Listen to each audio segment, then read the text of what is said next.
So what is up mga pre? Gandang hapon sa inyo. Medyo mainit-init ngayon dito. For this vlog, nandito tayo sa MBO. So dito nga pala yung examination site, yung driving. Yan. Drive test mga pre. Yan. Ayun nagpapa-exam. Yan. Yan, dito ako pumasa. Men. Ding. Ayan o, nag-exam siya pa rin. Ayan. Ayan. Sa mga wala pang lisensya, ganyan gagawin niyo. Ayan o. Stop. Ayan.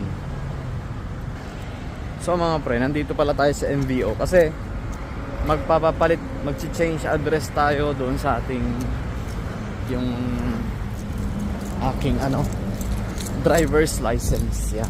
So required tayong pag lumipat tayo ng dormitory, meron tayong ibang address na at bago na ARC natin, kailangan natin magpa-change address dito mismo sa MVO. Punta kayo sa pinakamalayong MVO sa inyong lugar. Yan.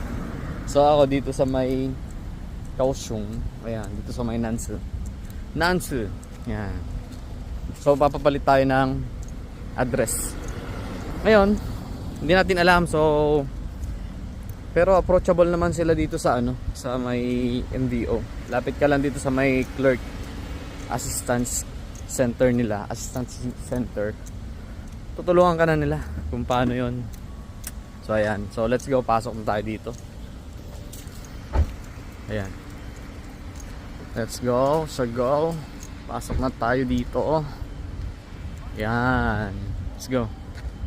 So ito mga pre, joint service. Yan. Dito magpapatulong tayo dyan paano ang process. Let's go. So ayan, nagtanong tayo doon sa joint service assistance ba. Ayan, so doon daw tayo pumunta sa second floor. Second floor yon. Yan, dala natin yung ARC tsaka yung license natin. Let's go. So ayun mga pre, kumuha tayo ng number. Ayan. Dito tayo sa may management of driving license. Pasok kayo dito sa may examination area. So dito tayo magpapa-change ng ating address. Ayan.